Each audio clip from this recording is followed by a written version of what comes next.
This has to be one of the most original ideas I have ever thought in my entire life. Console fanboy to PC fangirl? Never ever before something like this has ever been brought up on YouTube. Am I right?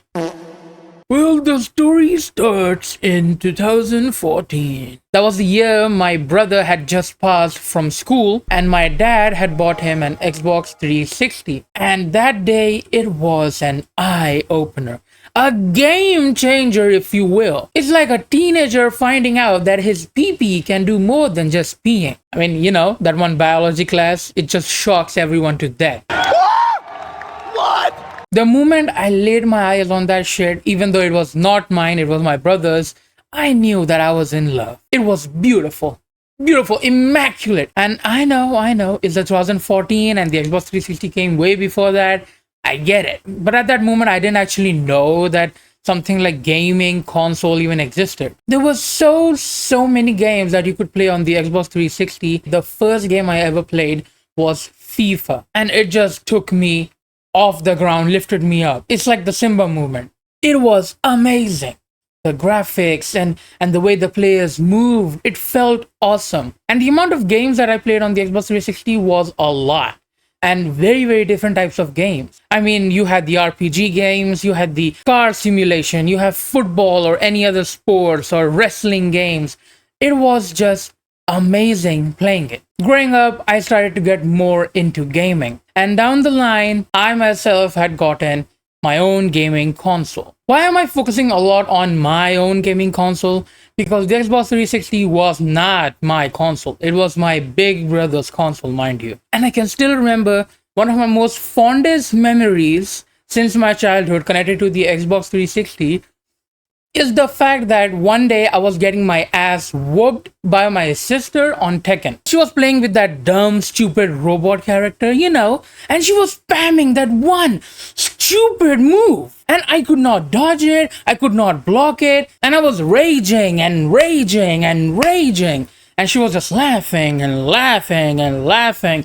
And that made me so mad that I forgot that my controller was connected to the Xbox because it was charging and I was playing.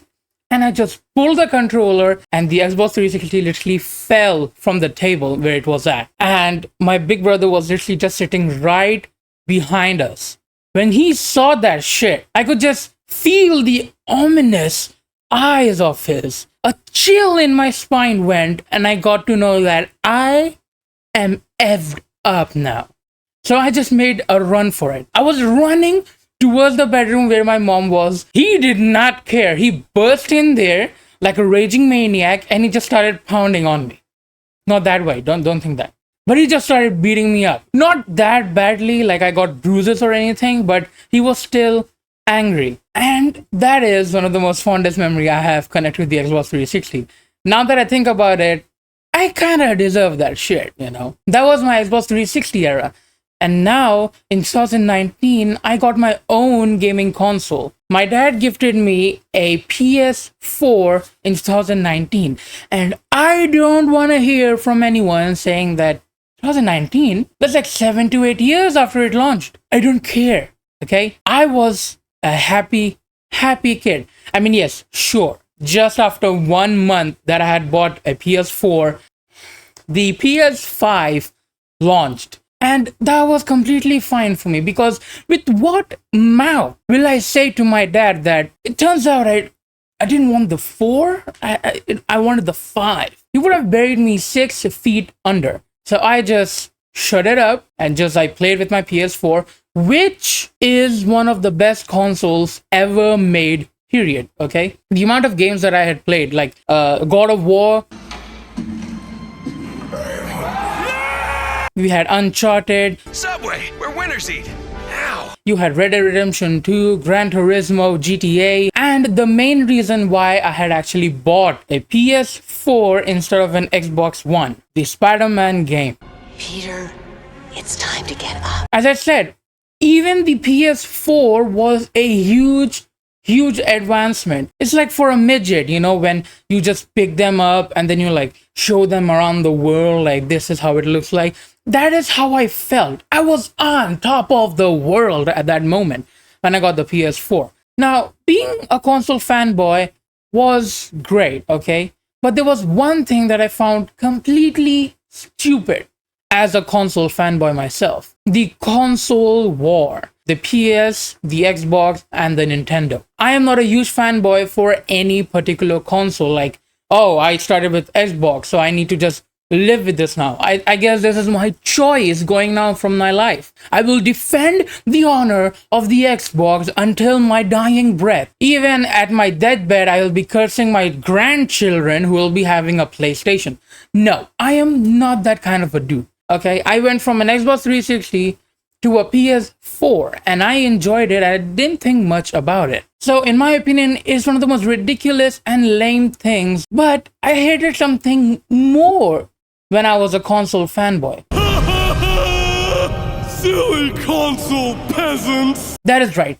The PC Master Race people can go and suck it. That was what my opinion was before I got myself into PC gaming. Because in my opinion, whenever I heard PC Master Race, all I could think about was like some horny rich dude, pinching his nipples towards you, saying, oh, PC gaming rules. That is all I could imagine. So, in order to just get to know why in the actual hell is PC gaming such a huge thing, I started to look into, PCs. And I kid you not, up until 2023, I didn't know that the entire setup of a PC was called a PC.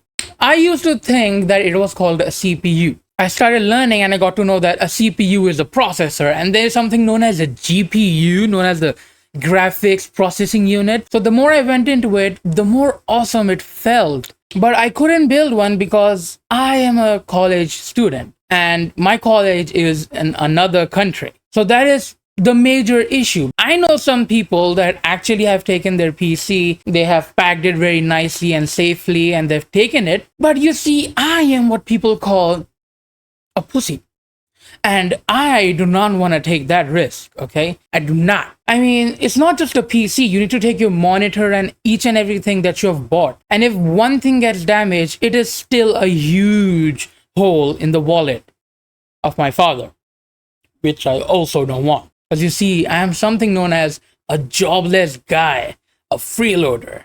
But I have some sort of consciousness. So I said, okay, maybe I cannot have a gaming PC, but I can have a gaming laptop. I started looking into gaming laptops and the kind of ones there are, which are good, which are bad, which you should avoid, what kind of CPU and GPU you need. And the one that I settled on was the HP Victus. It has an Intel i7, it has an RTX 4050, 32 gigs of RAM, which is actually very, very good, and 1 terabyte of storage. And I have to say, I have been enjoying it. Because the thing is, I don't just use this thing for gaming, I learn on this. I'm using it for content creation right now. So that is also a huge plus point. And the thing is, it's portable. So if I'm going to the other country to study, I can take this with me. It's much more easier. I can see that the relationship between me and this laptop is gonna go a long, long way. It's not gonna end in divorce. Okay, this is a very healthy relationship, people. You guys should learn. Coming back to the point as to why PC might just be better than console, in my opinion, this rests on one and only one thing. And this is coming from my personal opinion. So if you think that maybe there are other reasons, then you should say it down below in the comment section. So number one reason why I think that PC gaming is better than console is Steam. You heard that right. Steam is literally the only reason why I think that PC gaming is what PC gaming is right now. Steam is literally like a godsend gift for any kind of gamer out there. No matter if you're a filthy person who wants to play stupid adult games, something like this. I have to tell you, this is hilarious. What the hell do you mean Hitler bunker BDSM?